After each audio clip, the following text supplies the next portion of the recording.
Graça e paz, um bom dia a todos que me ouvem. Hoje nós estamos chegando ao final aqui em nossos devocionais diários da Carta de Romanos. Que carta espetacular! Nós lemos todos os anos, comentamos todos os anos, mas sempre nos salta aos olhos a maravilha que é ler essa carta, este Evangelho segundo Paulo, podemos chamar assim.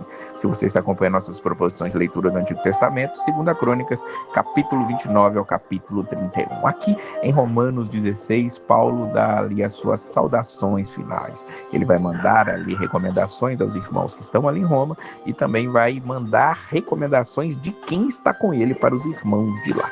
Primeiro, ele vai mandar a recomendação da irmã Febe, que provavelmente foi a portadora desta carta. Ele diz assim: recomendo-vos a nossa irmã Febe, que está servindo a igreja de Cencreia, para que a recebais no Senhor, como convém aos santos, e a ajudeis em tudo de vós vier a precisar, porque tem sido protetora de muitos e de mim, inclusive.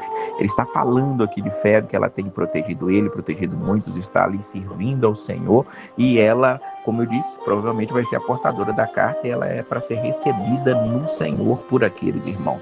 Várias outras mulheres são citadas aqui dentro dessa saudação final de Paulo. No versículo 6 ele vai falar de Maria, no versículo 7 ele vai falar de Júnias, no versículo 12 ele vai falar de Trifena, de Trifosa, que muitos trabalhavam no Senhor, também a estimada Pérside, que também trabalhou no Senhor. Ele vai falar aqui da mãe de Rufo, que também tem sido uma mãe para ele naquele momento. No versículo 15 ele fala sobre Júlia, falou sobre Olímpias, ou seja, muitas mulheres que contribuíram com Paulo nesse ministério. Aqui algo interessante no versículo 7, quando ele fala de Júnias, ele fala: saudai Andrônica e Júnias, que meus parentes, ou seja, eram parentes deles e companheiros de prisão, os quais são notáveis entre os apóstolos e estavam em Cristo antes de mim. É interessante que muitas pessoas pegam esse versículo para falar que existiam apóstolas, como hoje existe muitas apóstolas, autodenominadas apóstolas, mas Andrônica e Júnias eram ali notáveis entre os apóstolos, ou seja, os apóstolos os notavam, eram pessoas que eram consideradas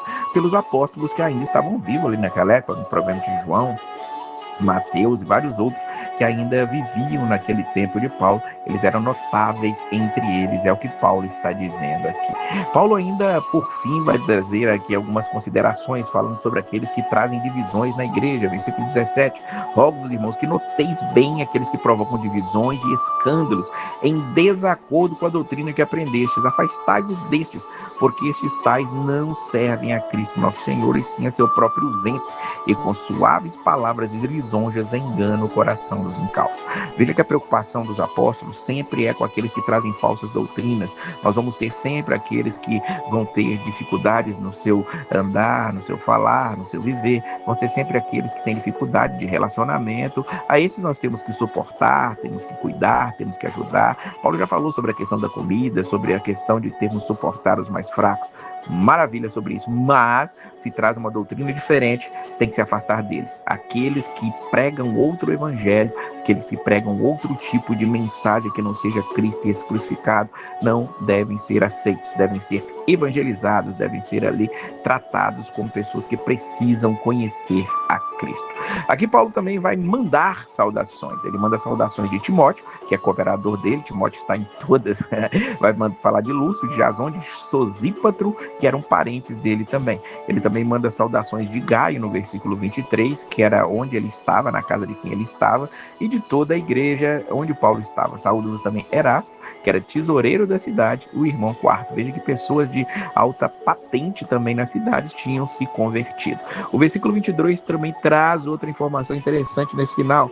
E aqui alguém que está escrevendo a carta põe uma saudação, diz assim: eu, Tércio, que escrevi esta epístola, vos saúdo no Senhor.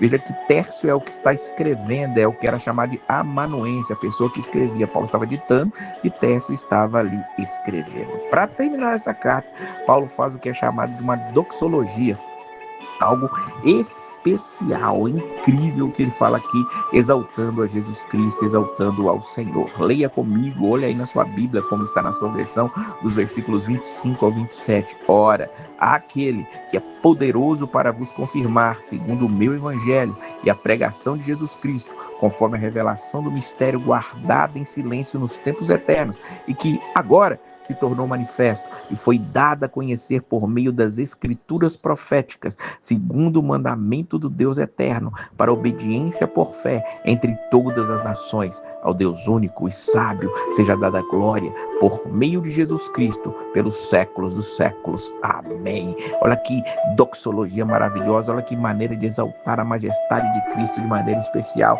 O mistério que estava guardado foi revelado em Jesus Cristo. As escrituras proféticas, ou seja, aquilo que apontava para Jesus, estão agora reveladas diante dos nossos olhos. Então ele termina glorificando a Deus único, que seja dada a glória por meio de Jesus Cristo, pelos séculos dos séculos. Amém. Que nós voltemos sempre a esta carta para nos maravilhar com as grandes doutrinas que Paulo deixou aqui para nós, reveladas a ele diretamente por Jesus Cristo, para o nosso coração, para que vivamos segundo a palavra do Senhor. Que Deus abençoe a sua vida e a paz do Senhor.